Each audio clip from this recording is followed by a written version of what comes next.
Holy smokes, it's day 26. We're down to our last 5 days of this incredible 30-day English vocabulary challenge.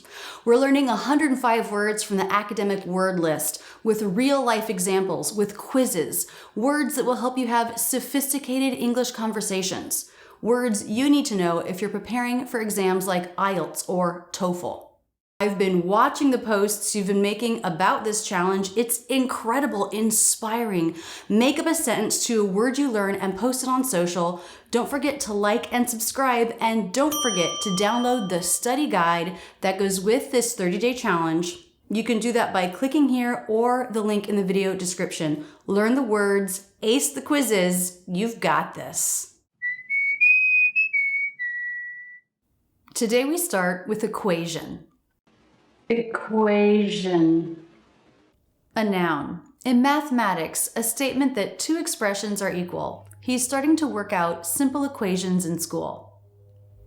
It also means a complicated situation or issue. And as we look at our real-life examples, we're going to see more of this use of equation. These sentences have to do with complicated situations or issues, and sometimes with solving them. Let's look again up close and in slow motion. Equation. Equation. Equation. Equation. And now we'll go to Youglish for 5 examples. So lifelong learning is, I think, a very, very important piece of the equation. Here they're talking about a job crisis and what can be done in society to keep as many people employed as possible. He's talking about this complicated issue, so in this case, we're not talking about math, but life. And he thinks lifelong learning, being willing to learn new things when people lose their job or their jobs no longer exist, is an important part of solving that crisis. So lifelong learning is, I think, a very, very important piece of the equation. Here's another example. So it really just changes the whole equation, Changes the whole equation. Here he's talking about corporate income tax and the problems with it, and how changing the laws in the US can change the whole equation, the whole complicated situation of companies booking their profits into low-tax countries. Again, we're not working out a math problem, we're looking at a complicated issue and discussing how changing pieces can change the whole equation. So it really just changes the whole equation, Here's another example. It's only one piece of the whole equation. Just one piece of the whole equation. Just one part of a bigger, complicated issue. It's only one piece of the whole equation. Another example. It's because I'm seeing an equation and they're dealing with exponents, and that 30% that I didn't know is showing up. Here, Salcon is talking about math. He's talking about the student experience learning math. There's an equation with exponents. There's about 30% of this level of math that he doesn't know, doesn't understand, and that's what's on the test, the part he doesn't know. So he starts to give up. It's because I'm seeing an equation and they're dealing with exponents, and that 30% that I didn't know is showing up. Our last example. So you see, your resume is only part of the equation. Here, we're back to not talking about math, but talking about life. In this case, the issue of getting a job. A resume is only part of the equation.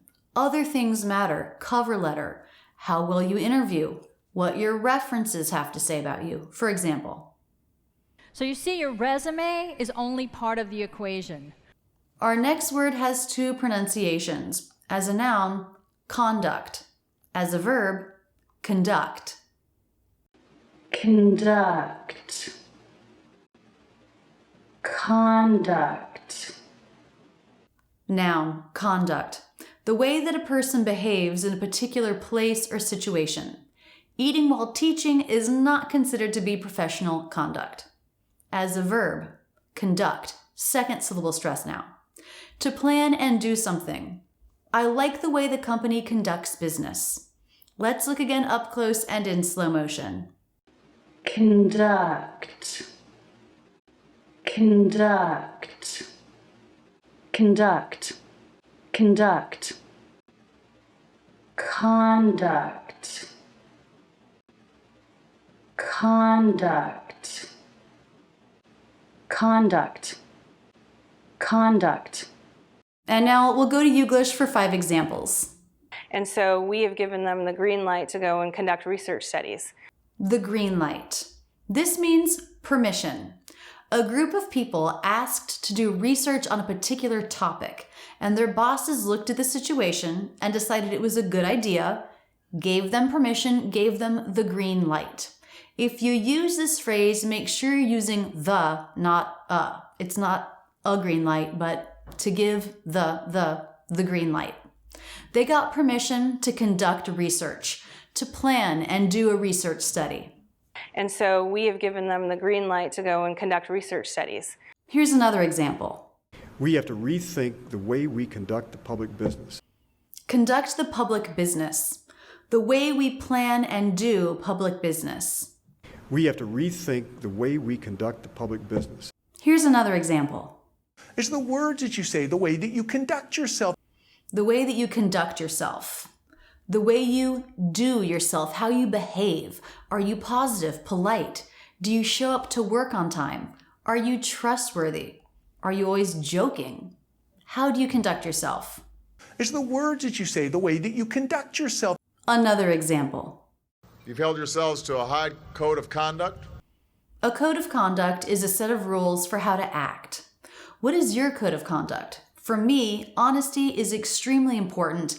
I don't want to lie or keep things from people. You've held yourselves to a high code of conduct? Our last example.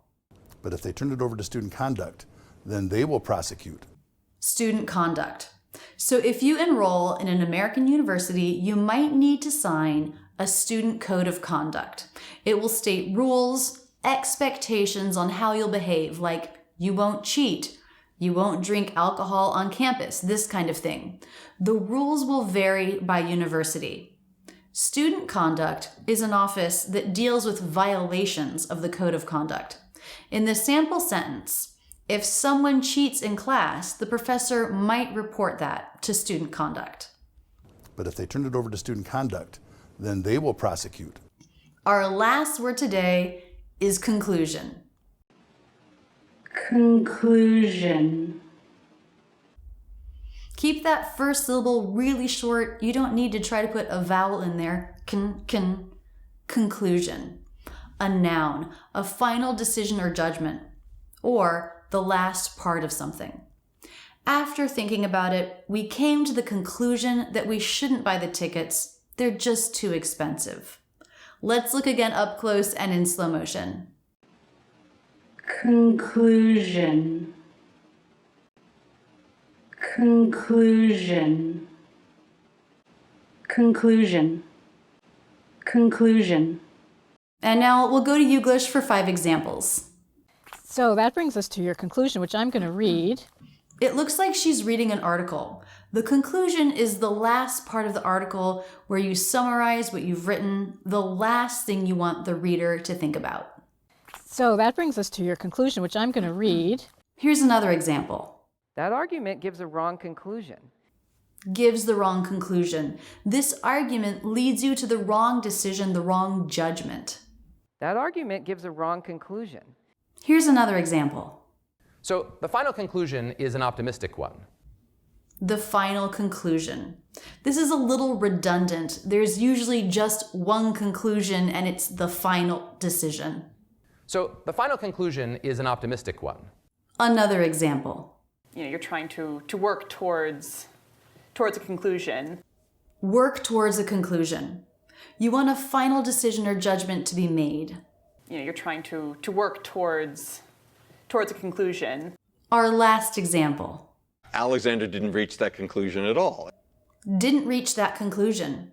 They're talking about a decision. This person, Alexander, had different ideas, reached a different decision than someone else, or a decision that was different from what was expected. Alexander didn't reach that conclusion at all. And now for the conclusion of this video. Seeing all the real-life examples can really help you understand how to use these words, can't it? I have a challenge for you now. Make up a sentence with one of these words, make a short video of your sentence, and post it to social media. Tag me and use the hashtag Rachel's English 30-Day Challenge. Don't be shy, you can do this. I've loved seeing what you've posted so far. Our next video comes out tomorrow at 10 a.m. Philadelphia time. Come on back to learn 3 more vocabulary words. In the meantime, keep your studies going with this video and check out my online courses at Rachel's English Academy. You'll become a more confident English speaker. And please do remember to subscribe. I love being your English teacher. That's it, and thanks so much for using Rachel's English.